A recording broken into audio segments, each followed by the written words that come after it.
Bonjour à toi, petite vidéo en ce dimanche pour te parler de ce que j'ai pu constater au niveau des fraisiers avec la différence entre le paillage et le non-paillage. Ça fait une énorme différence et aussi te montrer quelques surprises que j'ai eues en refaisant quelques petits chemins. Puisque là c'est, je sais pas chez toi, mais ici c'est un peu la folie en fait, hein. Ça fait un climat pas tropical mais un peu. Et il y a un peu des conséquences avec ce climat tropical, c'est que déjà l'herbe pousse très très vite, et puis aussi les plantes poussent très vite et les arbres poussent très vite. Donc voilà, je te montre un peu tout ça. C'est parti pour la visite. Donc là, petit chemin que j'ai commencé, que j'ai retracé tranquillement. Et heureusement que je les entretiens un minimum. Là, ça faisait 15 jours que j'avais pas fait, une dizaine de jours, et c'était déjà un peu fou. Là, ce que j'adore, tu vois, avec ce que j'ai laissé qui pousse comme ça, c'est, alors déjà, c'est toutes ces fleurs de trèfle qui sont là en quantité énorme. Elles sont en plus également énormes. La quantité est énorme, mais les fleurs aussi. Il y a plein de petites marguerites comme ça, voilà, avec un insecte, je sais pas ce que c'est qui est dessus. Bizarre comme insecte. Je sais pas si ça va se stabiliser. Voilà, regarde ça. Bizarre, bizarre. Et ces ensembles là ces ensembles de fleurs, de marguerites, de pampas, de boutons d'or. Enfin, c'est vraiment magnifique. J'adore ça. Bon alors l'inconvénient, c'est que malgré tout, je vais être obligé de couper ça dès que les grosses floraisons de tout ça seront achevées, parce que ici à l'origine quand même, et là on le voit par exemple, c'était un champ de ronces. Les ronces étaient devenues dominantes, mais vraiment, et là tu vois qu'il y a de nouveau quand même des ronces qui apparaissent. Donc je n'aurai pas le choix. Là tu vois par exemple, il y a une belle ronce qui pousse, hein. Voilà, et tout le monde s'est couché autour, mais elle reste droite. Donc voilà, les ronces, va falloir faire attention. Bon, ce qui pousse très très bien, il y a tous les arbres, hein, clairement. Les arbres poussent super bien. Là, je suis très content parce que les acacias qui sont plantés devant la maison semblent plutôt épanouis. Un peu en dépendeur d'andouille, comme on dit ici, chez moi en tout cas. Mais ça va, ils sont cool, ils sont bien. Donc là, on arrive dans une zone que j'adore, hein. C'est chouette parce que devant la maison, j'aime cet endroit. Donc ça tombe bien vu que j'y passe souvent. Il y a la sauge qui arrive à la période de floraison. Donc ça y est, doucement là, tu vois, sur cette sauge grise velue, les fleurs arrivent. Et ça, c'est absolument superbe. C'est la première année pour celle-là. Et alors, là où j'adore, c'est cette sauge. C'est une autre sorte de sauge, parce que la famille de sauge est très grande. Cette sauge qui fait, tu vois, des étages, toc, toc, toc. Et puis, avec des fleurs, petites fleurs jaunes qui se mettent comme ça. Il y en a plein, plein, plein. Donc, pareil, il faut que tu mâches ce... Voilà. C'est absolument superbe, je trouve. Donc là, c'est le tout début de floraison. Tiens, là, c'est un plus gros bouquet. Regarde ça. Énorme bouquet. Et ça commence à fleurir, voilà. Donc ça, c'est une belle période aussi, là. Les iris s'achèvent et il y a ça qui arrive. Donc c'est chouette. Là, ici, au niveau du bassin, je suis super content. Pourquoi? Pour plein de raisons. Bon, déjà parce que c'est très sauvage autour et j'adore ça. Il y a les petites fleurs qui s'épanouissent. Et tout à l'heure, en passant à côté, en fait, j'ai eu 3 ploufs.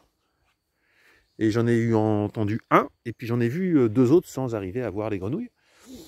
Mais il y a eu 3 ploufs de grenouilles. Donc ça veut dire que là-dedans, ça y est, il n'y en avait qu'une seule qui a appelé ses copines. Et ça plouf plouf. Donc c'est absolument génial. Je suis très très content. Et donc ici, alors là pareil, là c'est wow, quel bonheur. Le chèvrefeuille arrive à la floraison. Et waouh, c'est un truc de fou. Il va y en avoir, je peux même pas compter le nombre de fleurs. Tu vois, ça y est, les fleurs arrivent, elles sentent bon. Donc là, ça va être que du bonheur. C'est fou, hein, toute la quantité de fleurs hein, que ça peut faire, cette plante. On avance. Là, j'arrive... Ben, les patates, tu vois, tiens. J'ai fini de dégager ici, là, il n'y a pas longtemps. On peut voir que les patates sont pas mal montées.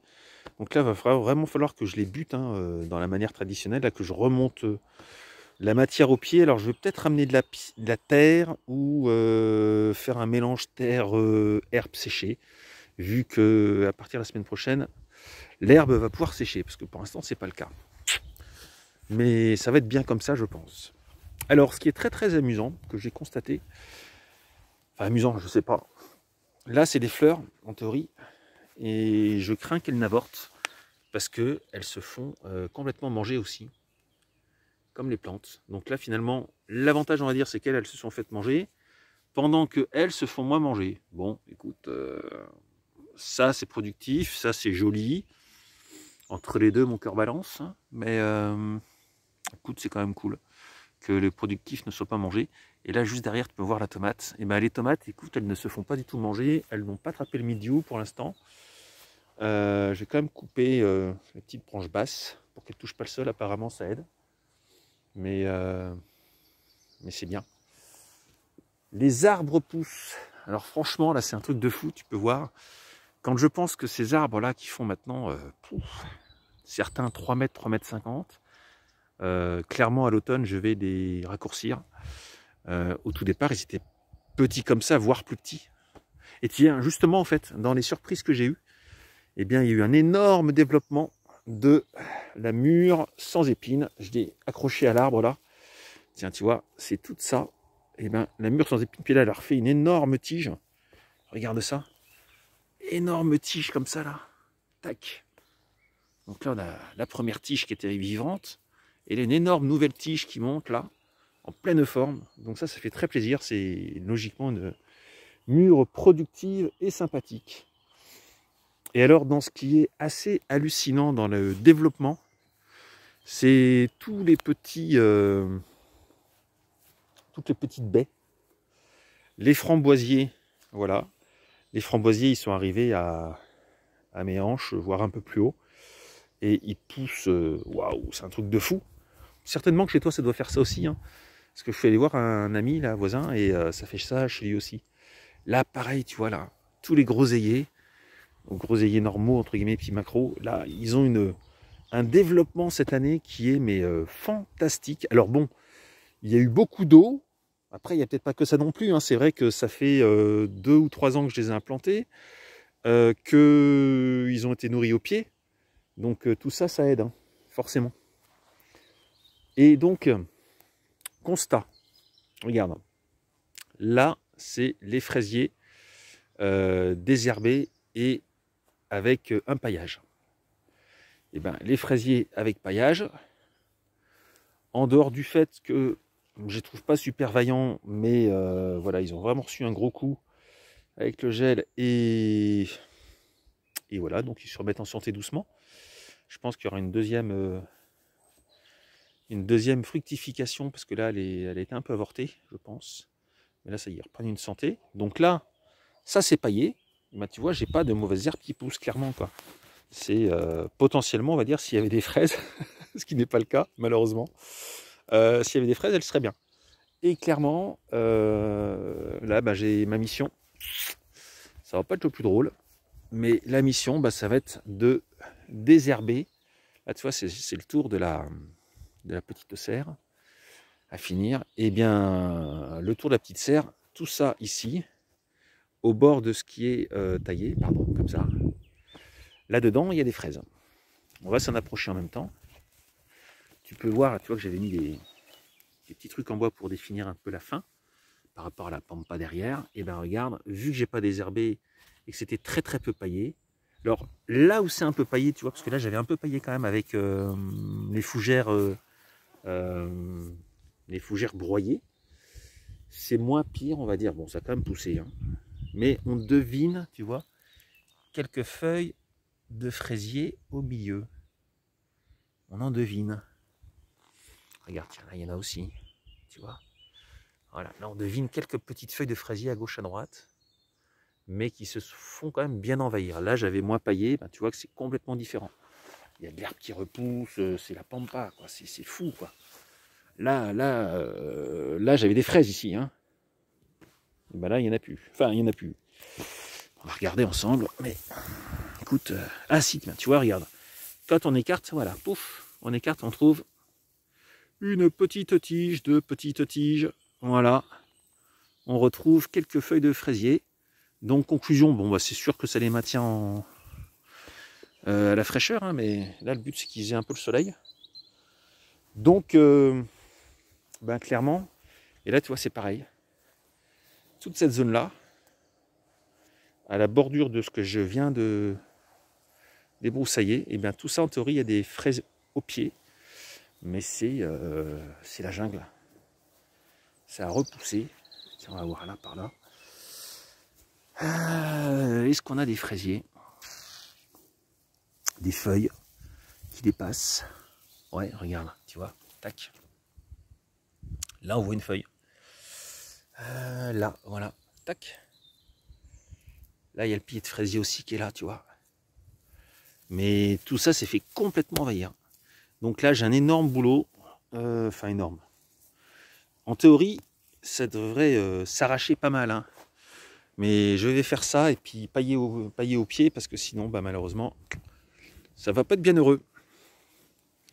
Voilà donc pour cette petite vidéo sur vraiment la différence, et c'est énorme, entre paillage et non paillage.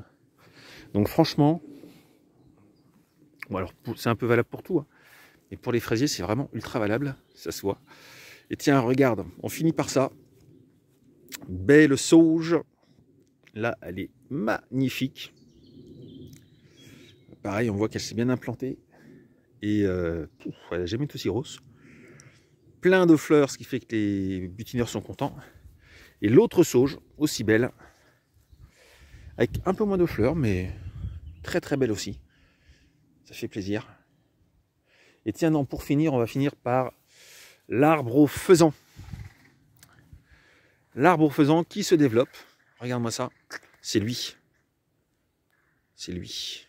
Voilà. Ça, c'est l'arbre au faisan. Et bien là, il me refait 1, 2, 3, 4 nouvelles tiges fortes. Il est en pleine forme. Donc, écoute, ça fait très plaisir. Peut-être que je vais lui faire une petite clairière parce qu'on m'avait dit mi-ombre.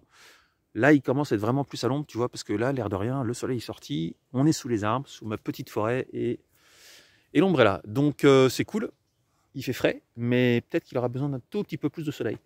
Donc, je vais peut-être ouvrir les 3-4 petits arbustes qui sont derrière. Je vais peut-être les couper pour garder un chemin de lumière jusqu'à lui. Je garde à gauche, là, ça je garde parce qu'ils sont vraiment très beaux, mais ceux-là, je vais peut-être les couper pour garder... pour lui rapporter un peu plus de lumière, parce que là, c'est un peu limite. Et en parlant de ça, tu vois, je suis très très content. S'il faisait très très chaud, ce qui n'est pas le cas, mais s'il faisait très chaud, ma petite forêt est belle comme tout et abrite du soleil. Donc je suis très heureux du résultat après 3 ans de taille de ces petits arbustes sauvages. Tu vois, des consoeurs au soleil, c'est pas pareil, je peux dire qu'il fait beaucoup plus chaud. Alors par contre, tu vois, j'avais dit que je les couperais à maxi 2,50 m, 3 m, et là, je pense qu'on est à plutôt 3,50 m ou plus. Donc clairement, eh bien, je vais avoir un gros travail de... Parce que là, tu vois, en fait, le truc, c'est que si je les laisse pousser comme ça en hauteur, eh bien, ils vont moins s'étaler en largeur. Et moi, ce que je veux, c'est qu'ils fassent vraiment un plafond de verdure. Donc là, cet hiver, plouf, je coupe à une certaine hauteur pour laisser les branches qui vont en travers dans les deux sens, mais pas celles qui montent. Et comme ça, ce sera bien. Bon, allez. Passe un bon dimanche. Très bon dimanche. Peut-être sous la pluie. Et on se retrouve la semaine prochaine.